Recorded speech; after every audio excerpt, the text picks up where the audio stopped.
Welcome to a deep dive. This is where we take that stack of information you've shared with us and we'll try to figure out what really matters.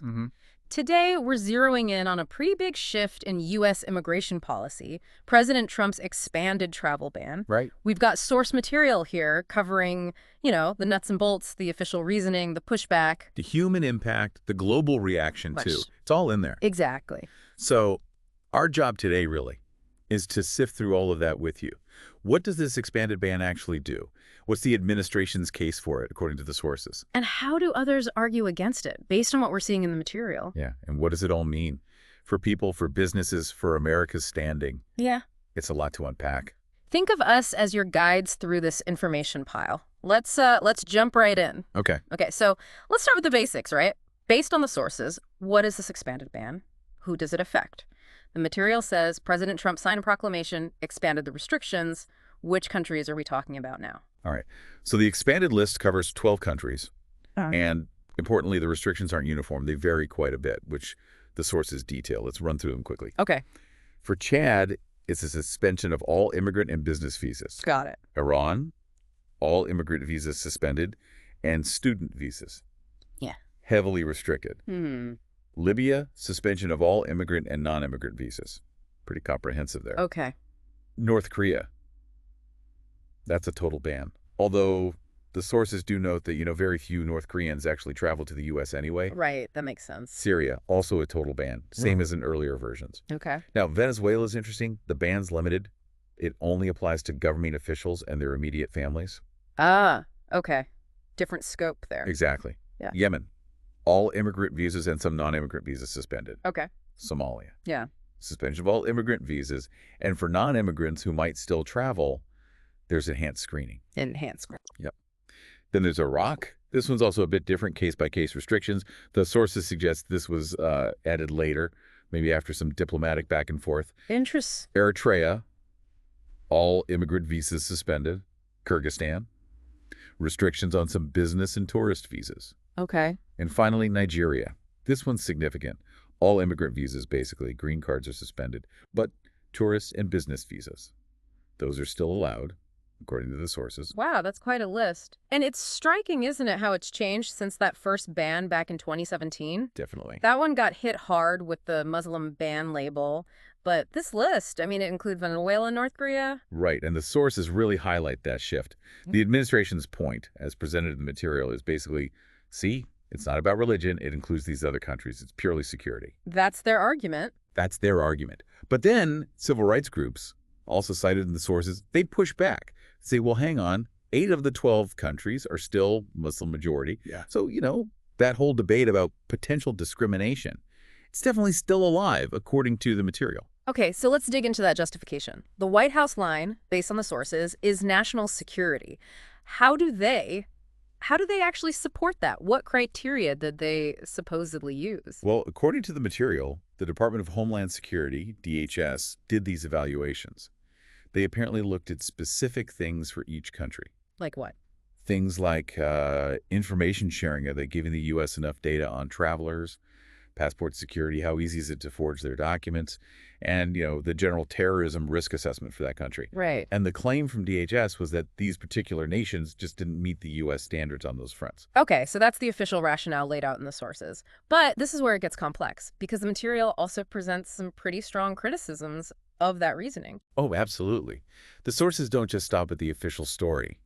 Critics, they raise some tough questions. Such as? Like, okay, if it's really just about risk and information sharing, why aren't countries like Saudi Arabia or Afghanistan or Pakistan on the list?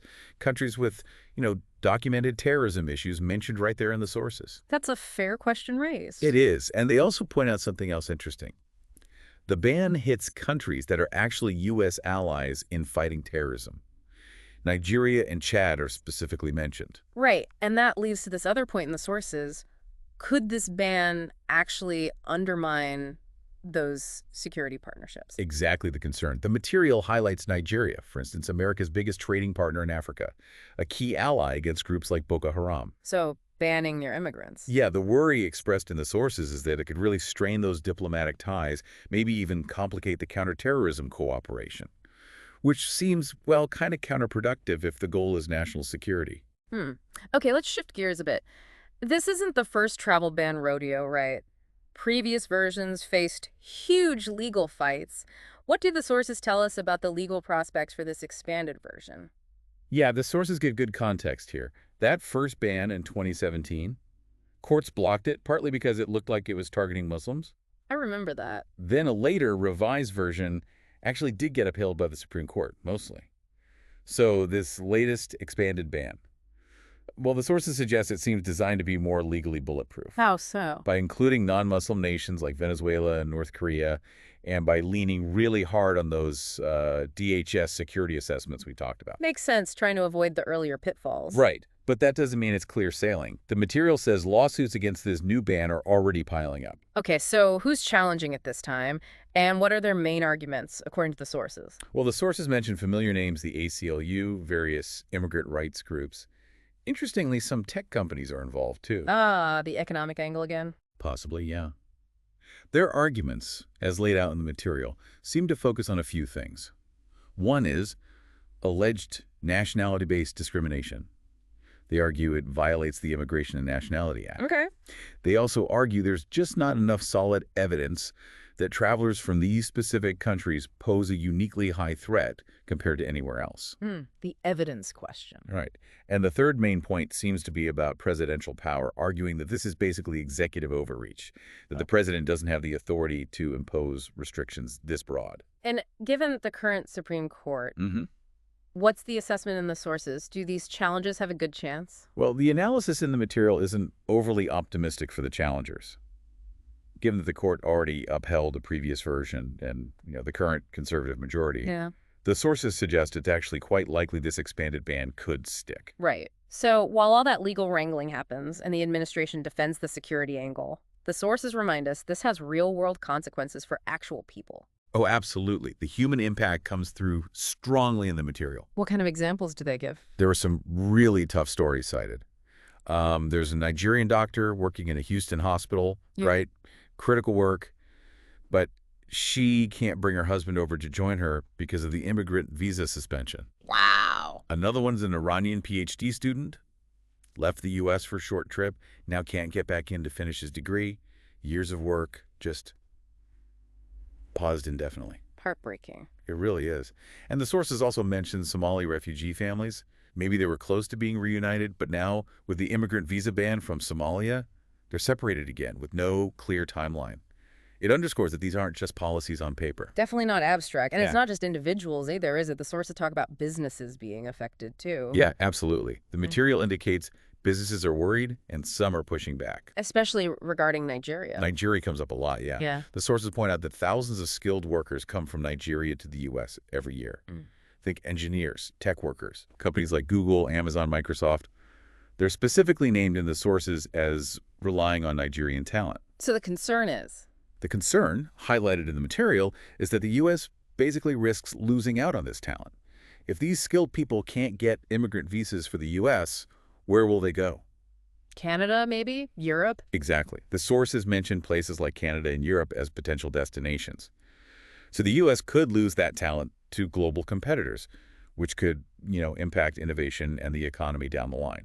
So we've got the human cost inside the U.S., the potential business impact. What about the global reaction? How have other countries responded, according to the sources? Well, the reactions detailed in the material are pretty varied, but generally negative. Nigeria, for example, called the ban unfair. There's even mention of potential retaliatory measures. Retaliation. Yeah. The African Union put out a statement condemning it as discriminatory. Venezuela's government, well, they're reportedly using it as fuel for anti-American propaganda. Not surprising there, perhaps. Perhaps not. And even among traditional U.S. allies, the sources indicate a sense of unease. There's worry, again, that this could harm intelligence sharing or counterterrorism cooperation, like we discussed with Nigeria and Chad. Right. And what about the bigger picture? America's image, its soft power. Do the sources touch on that? They do. The suggestion in the material is that this kind of policy could take a toll on U.S. soft power, its influence through attraction, not force. How so? Well, by putting up these broad barriers for certain nationalities, the U.S. risks looking unwelcoming on the world stage.